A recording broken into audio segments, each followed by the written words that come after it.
Con las lecturas bíblicas diarias. Es para nosotros un honor saludar en radio y en los medios en los que participamos y nuestros hermanos y amigos nos escuchan. Devocionales, reflexiones, comentarios pegados a los textos bíblicos. No queremos salirnos de allí porque es lo que realmente nos va a edificar y tenemos esta meta de hacer un recorrido a través de las Escrituras. Hemos llegado así a la carta a los Hebreos. Esta epístola nos ha enriquecido.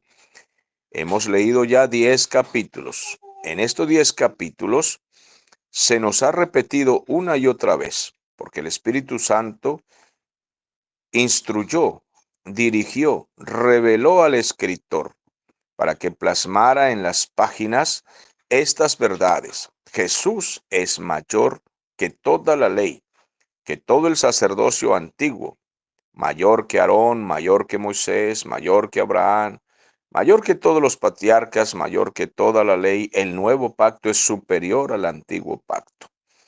Cuando llegamos al capítulo 11, donde estamos ubicados hoy, ya nos detenemos un poco.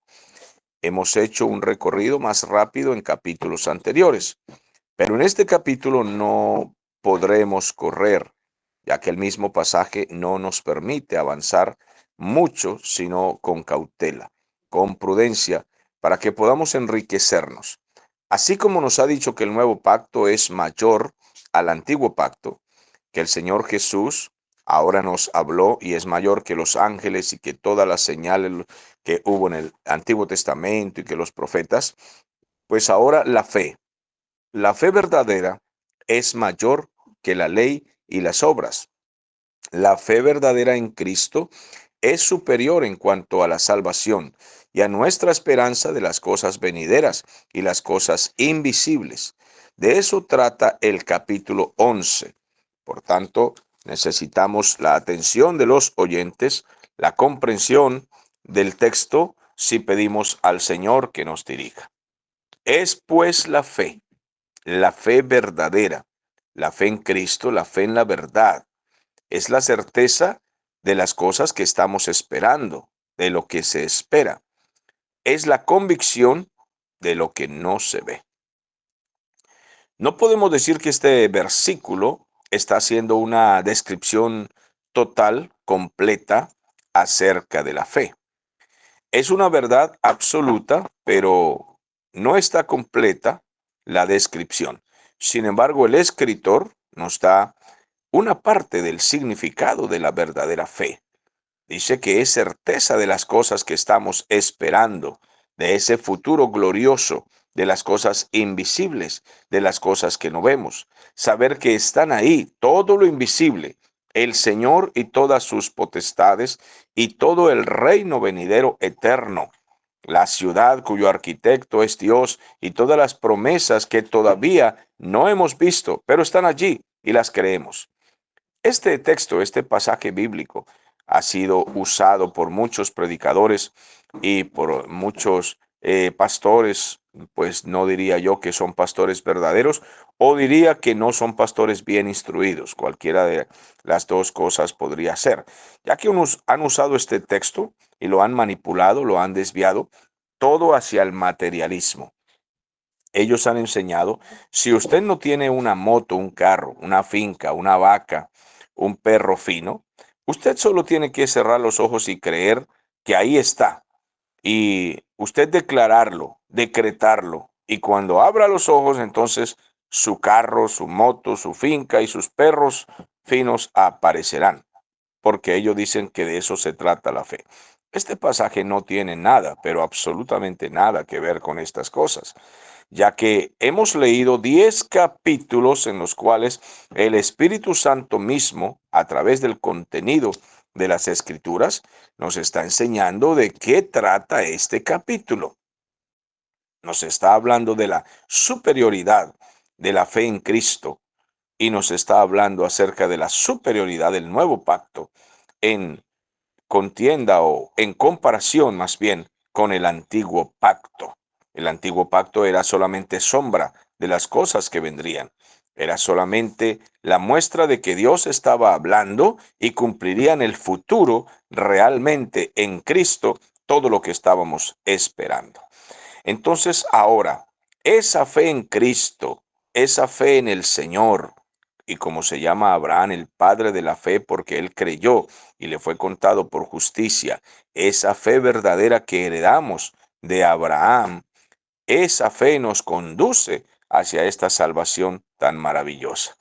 Así es de que los antiguos hombres y mujeres del Antiguo Testamento que están narrados en este capítulo 11, ellos nos dan un ejemplo de lo que es tener una fe íntegra, una fe espiritual. Ellos soportaron terribles oprobios, persecuciones, padecimientos, pero ellos nunca renunciaron a lo que creyeron, a lo que se les dijo. Y no creyeron simplemente porque quisieron creer, sino porque era una fe correcta. El Señor mismo los había guiado a creer de esta manera. Así de que, como dije, no es una definición formal o completa acerca de la fe, no es una descripción que digamos ya no se puede decir más nada de la fe sino lo que está escrito aquí. Podríamos ampliar el concepto mucho más. Sin embargo, lo que está haciendo este texto es diciéndonos que la fe puede hacer que las cosas que no hemos visto se hagan reales para nosotros y se harán reales porque están allí.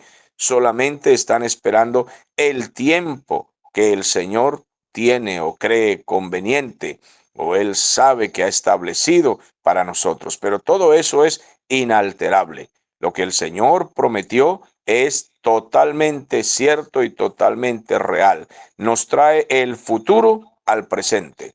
Porque aunque eso está en el futuro, nosotros lo veremos. Nosotros, todo lo invisible, lo veremos, es totalmente real. Lo impresionante de la salvación es que cuando estemos al lado del Señor, nos daremos cuenta que las cosas que hoy son para nosotros invisibles y futuras, eran muy presentes y mucho más reales que lo que hoy estamos viviendo. Porque en este mundo nosotros vivimos muchas fantasías. Un ejemplo cualquiera, sencillo. La gente se va de su país y se van como migrantes, por ejemplo, muchos venezolanos, pero también otros países, otras personas de otros países, se van a las potencias del mundo, a las naciones gigantes que tienen torres de cristal gigantes, porque ven por la televisión o por los medios que aquello es la promesa para sus vidas. Cuando llegan a esas ciudades, a esos países, tienen muchas decepciones, tienen muchas tristezas, desilusiones y se dan cuenta que estaban soñando con una fantasía. El sistema que estamos viviendo es un sistema lleno de fantasías, lleno de cosas irreales, infructuosas, pero la gente piensa que es real lo que está viendo por la televisión o por los medios o lo que escucha decir a otros, y cuando llegan a esos lugares ven que este mundo es pasajero, es efímero, es una nube, es una espuma, es puro humo. Todo en este mundo es una fantasía, es un sueño ilusorio. Nada hay en este mundo para nosotros. Hablo de los que realmente queremos y amamos al Señor y creemos en sus verdades. En este mundo todo es ilusorio. Lamentablemente los que no conocen a Cristo creen en esas cosas y en esas mismas cosas se hunden de desilusión y depresión. Pero nosotros no tenemos una fe, una confianza que sea en nubes y en espuma. Nosotros tenemos confianza en cosas invisibles que las palparemos en su debido tiempo, las tocaremos, caminaremos por las calles de oro, veremos el mar de cristal, veremos a los ángeles y las potestades del Señor, y además saltaremos como corderos, corderitos de la manada, alrededor del trono del Señor, y disfrutaremos de ese tiempo y de esas promesas maravillosas. Así de que esa fe en Cristo necesita que haya iluminación o revelación en nuestra mente, y nosotros podemos creerla. Por ejemplo, el mismo texto nos dice que las cosas visibles fueron hechas de lo invisible, de lo que no se veía. Habían, hay muchas cosas que no existían, pero el Señor de un momento a otro dijo, hágase, sea esto allí, sea esto acá, y fueron creadas. ¿Y cómo podemos nosotros saber que eso es verdad por medio de la fe. Para nosotros, la fe es una revelación de parte de Dios, es una iluminación a nuestro espíritu. Nosotros no estamos dando un salto en las tinieblas ni en un abismo vacío que no tiene un piso. Nosotros creemos en ese piso maravilloso. Nosotros sabemos el universo es una evidencia de que hay un Dios, porque no puede haber un universo tan infinito sin que haya un arquitecto. No puede existir un universo tan bien diseñado, tan bien hecho, simplemente por casualidad. Sabemos que hay un arquitecto que hizo todas las cosas que existen, tanto las visibles como las invisibles que se nos prometen en la palabra de Dios y nosotros sabemos que existen. Sentimos compasión, sentimos tristeza por las personas que no conocen a Cristo, porque ellos no creen en las cosas invisibles ni en el tiempo venidero, no depositan su fe en el Señor.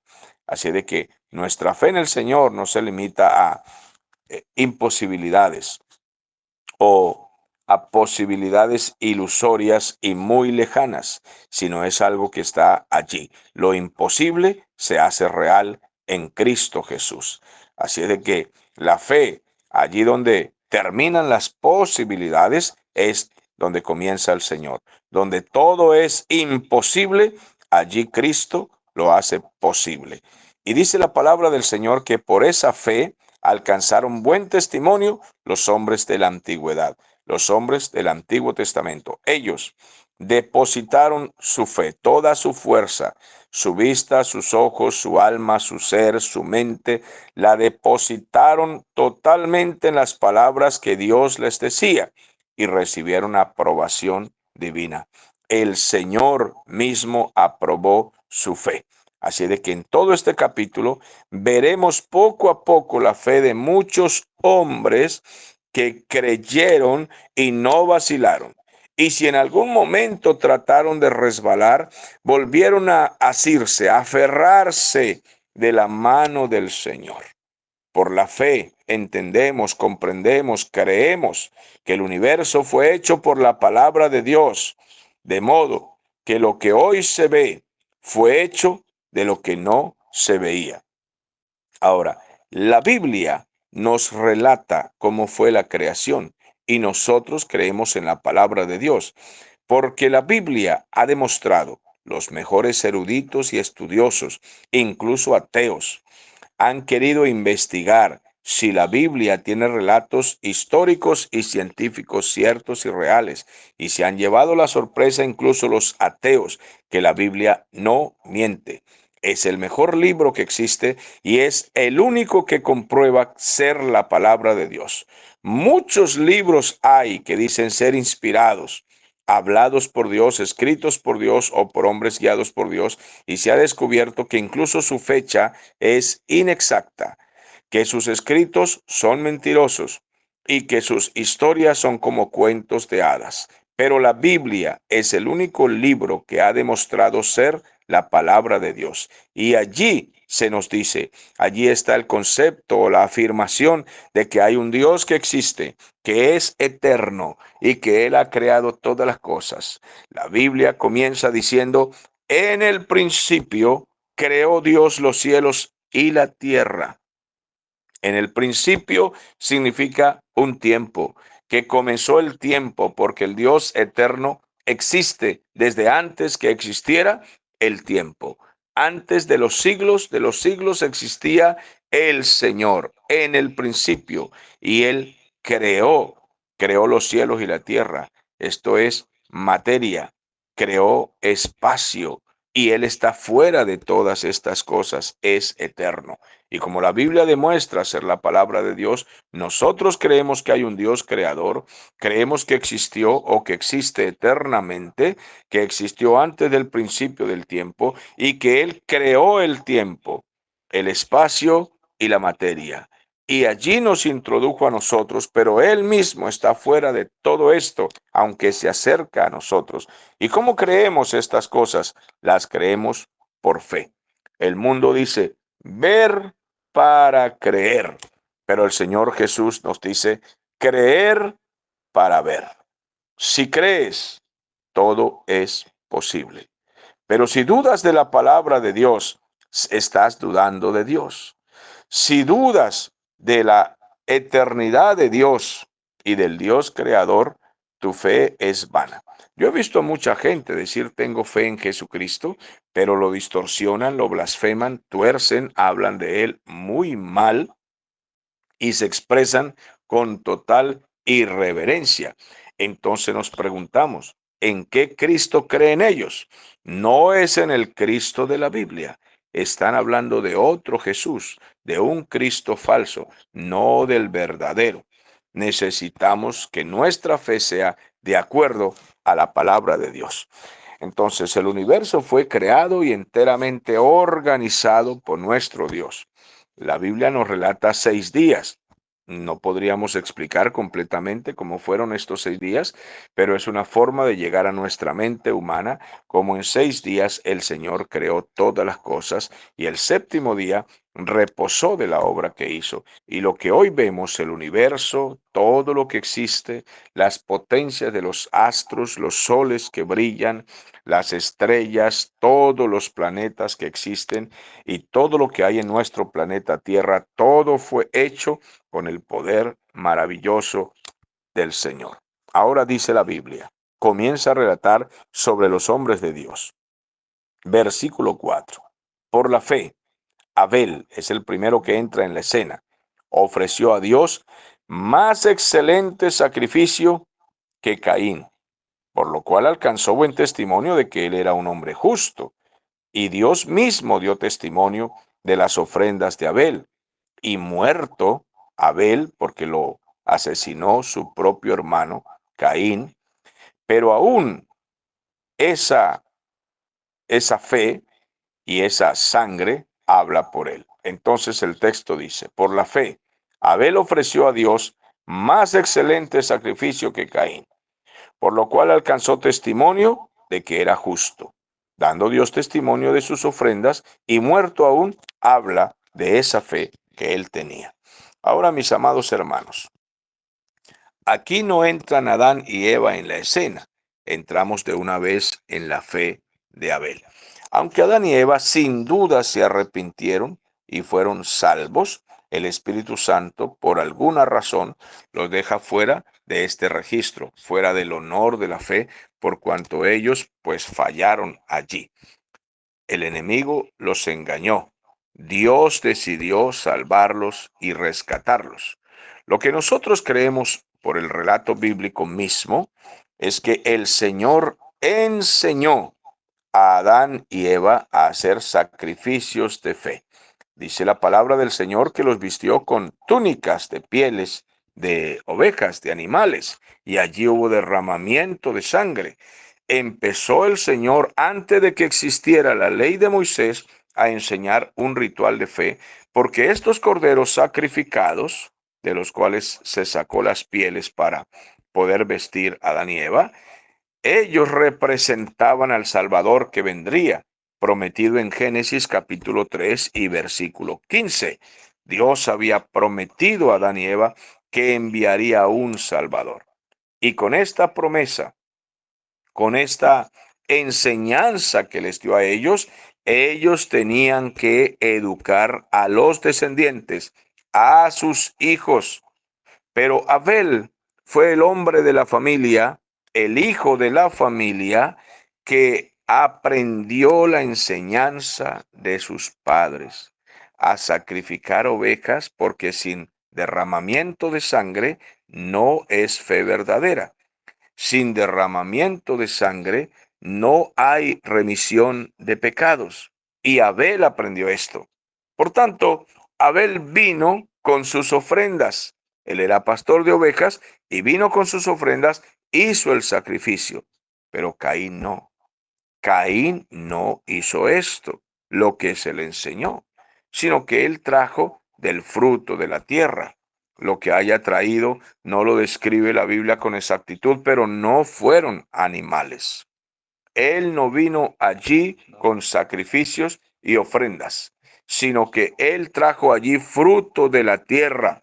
Y al hacer esto, desagradó a Dios, porque inventó un culto humano, un culto emocional, un culto rebelde. He escuchado a algunas personas decir que Caín trajo lo peor de la tierra, las peores frutas, pero eso sería una añadidura al mensaje, ya que cuando leemos allí no se nos dice exactamente que él haya traído lo peor de la tierra. Él pudo haber traído incluso lo mejor. Lo que sucede es que la fe está basada en obediencia, en temor y reverencia a lo que Dios ha establecido. Y Dios había establecido sacrificio de sangre. Por tanto, debía traerse el cordero sacrificado. Pero Caín no trajo esto. Por su rebeldía, él se inventó su propio culto. Díganme ustedes, mis amados hermanos, si no estamos viendo hoy en muchos inventar sus propios cultos a su manera, y no en obediencia, no en reverencia y temor delante de lo que el Señor ha dicho, que seamos sacrificio vivo y santo delante del Señor. Entonces cada quien camina como quiere, vive como quiere, pero vienen y ofrecen algunos cultos humanos allí al Señor como Caín, que trajo del fruto de la tierra. Abel demostró su fe con obediencia. Él trajo el sacrificio, mientras que Caín trajo ahí unos vegetales, unas frutas o lo que sea que haya traído, no era lo que el Señor nos había mandado. Ahora bien, la excelencia, la excelencia está en la obediencia. Dios contempló a Abel. La excelencia no está en que nosotros querramos sorprender a Dios o nosotros intentemos impactarlo a Él, porque nada de lo que nosotros hagamos, ninguna obra. Los profetas nos han dicho que nuestras obras para salvación son como trapos de inmundicia. Nuestras obras deben ser un resultado de la obediencia a lo que Dios ha dicho. Eso es fe verdadera. Las obras deben ser el fruto o la respuesta a la fe de lo que el Señor ha dicho, a depositar nuestra obediencia en Él y hacer las cosas como Él dijo. De lo contrario, nuestras obras humanas para sorprender a Dios no son más que trapos sucios y asquerosos, los cuales serán despreciados por el Señor. El Padre solo acepta una obra, la obra de Cristo Jesús en la cruz del Calvario. Y nuestras obras que no sean bajo la sangre de Cristo Jesús, en obediencia a lo que se nos ha enseñado, no servirán para nada. Repito, la excelencia del creyente está en la obediencia a lo que Dios ha mandado. Eso es fe verdadera, para que el Señor lo acepte. Entonces, Abel fue asesinado por su hermano Caín, porque Caín lo aborreció por la fe que tenía Abel. Caín quiso inventar su propio culto y tuvo envidia de su propio hermano. Y eso seguirá sucediendo todo el tiempo hasta el día de hoy y hasta el final de los tiempos. Los que andan en la carne, los que andan en sus propias obras, los que tienen sus propias religiones, seguirán aborreciendo a los que están bajo la gracia, a los que descansan en la obediencia al Señor, a los que están bajo la sangre de Cristo, porque los de Caín odian la sangre de Cristo. Y no importa si los de Caín tienen una secta, una religión, una creencia, una superstición, una manera de obrar pensando justificarse a sí mismos y diciendo yo soy bueno, yo también ofrezco, yo también hago, yo también creo en Dios, siempre van a aborrecer nuestro mensaje cristocéntrico y bíblico y nos van a odiar y van a intentar matarnos. Cristo dijo que por causa suya, de su verdad, de su mensaje y de su persona, nosotros seríamos aborrecidos, aborrecidos por todos los que tienen el espíritu de Caín. Ese odio será perpetuo hasta que venga el Señor a rescatarnos. Pero la fe de Abel también es perpetua. La fe de Abel, su sangre misma que fue derramada por el suelo por causa de su fe, eso dice que él tenía fe en el Señor y hasta el día de hoy habla por él. Así de que, mis amados hermanos, es maravilloso nosotros ver a Abel y su fe. Pero tenemos también la fe de Enoc. El versículo 5 dice, por la fe, Enoc fue traspuesto para no ver muerte y no fue hallado porque lo traspuso Dios. Y antes que fuera traspuesto, tuvo testimonio de haber agradado a Dios porque él creyó en Dios, creyó en todo lo que Dios había mandado a sus antepasados. Bien, en algún momento de la vida de Enoc, que recibió enseñanza, se le dijo que iría al cielo, se le dijo que había un Dios, se le dijo que Dios había hecho el universo, se le dijo que Dios nos había puesto en la tierra, se le contó toda la historia de la caída de Adán y Eva y de cómo ellos enseñaron a sus hijos. Entonces Enoc inmediatamente creyó en Dios y le sirvió con gran temor. Y esa actitud cuerda, racional, esa actitud devocional, esa actitud de volverse al Señor lo mantuvo allí agradando a su Creador. El Señor mismo lo observaba. Entonces, así sucedió él que caminaba con el invisible, creyendo, sosteniéndose en que en algún momento Dios lo tomaría para sí. ¿Y qué hizo el Señor? Le respondió a esa fe, porque la fe que agrada a Dios, esa fe, esa confianza, amados hermanos, que agrada a Dios, es que nosotros nos mantengamos en reverencia, en temor, en obediencia, en total confianza de que Él nunca miente. ¿Por qué? Porque dice el versículo 6 que sin fe es imposible agradar a Dios. ¿Por qué es necesario que el que se acerca a Dios crea que Él existe? Que Él es el creador, que Él es el salvador, que Él es quien gobierna, que Él es el rey, que Él es quien manda, que Él existe. Pero además Él recompensa a los que le buscan. Él recompensa a los que hacen el bien. Y el bien no es simplemente darle de comer a un mendigo. El bien principal es obediencia al Señor para que todo lo demás sea o tenga valor. Y sin esa fe, sin esa obediencia, sin buscar agradar a Dios en lo que Él ha dicho, entonces es imposible agradarle. Es como si le dijéramos en su cara, usted, Dios, es un mentiroso. Yo no creo en nada de lo que usted dice, tampoco me interesa. Y ese desafío hacia Dios le desagrada. Y eso lógicamente que trae castigo. Nosotros demostraremos o intentaremos con toda nuestra vida demostrar nuestra fe como lo hizo Abel, como lo hizo Enoc y los hombres que leeremos a continuación en los próximos días. Entonces, la fe es lo único que da a Dios el puesto que a Él le corresponde. La fe está acompañada de reverencia, de temor y de obediencia. Esto pone al hombre en su propio lugar donde Dios quiere que esté y que el hombre glorifique a Dios sobre todas las cosas. Demuestra que tenemos confianza en las cosas invisibles más que en las que estamos viendo. No confiamos en nuestras posesiones, en lo que hay en nuestro bolsillo, en lo que tenemos en el banco. No confiamos en nuestra propia casa, en las cosas materiales que nos ha dado, porque nos sentimos seguros cuando tenemos unos hijos, unos bienes, un ahorro y creemos que ya estamos asegurados para el futuro. Todo eso es efímero. Nuestra casa se puede incendiar en un solo día. Nuestra familia se puede morir en un solo día como murió la familia de Job.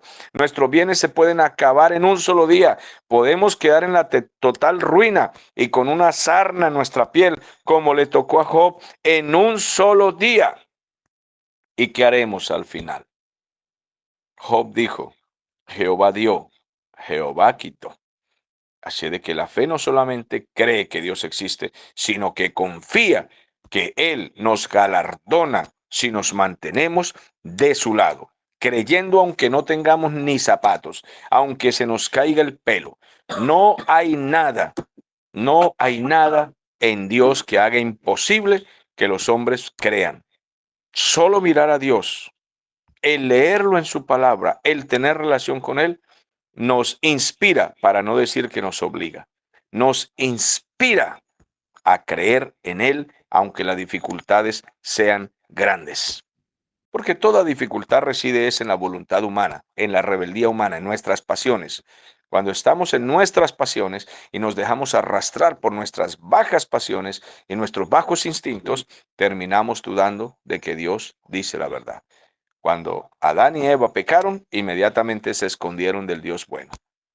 Se escondieron y dejaron de creer en Él. Y el Señor tuvo que buscarlos. Adán, ¿dónde estás? Y dijo, me escondí porque te tengo miedo, porque sé que tú eres malo me vas a asesinar, me vas a hacer daño. Aquí vino un pajarito negro y me dijo que usted era malo y que me iba a matar. Y yo estoy escondido porque creo que ese pajarito negro dice la verdad y tú, Dios, mientes. Eso es lo que hace la pérdida de fe, desagradar a Dios. ¿Comiste del fruto, Adán? No, es que la mujer que tú me diste la hiciste también chueca. Salió torcida y vino y entonces me dio. Esa es la reacción del hombre que peca y desobedece a Dios y se rebeldiza contra Dios, es culpar a Dios y culpar a su prójimo, a sus semejantes y no hacerse responsable de sus hechos y sus actos.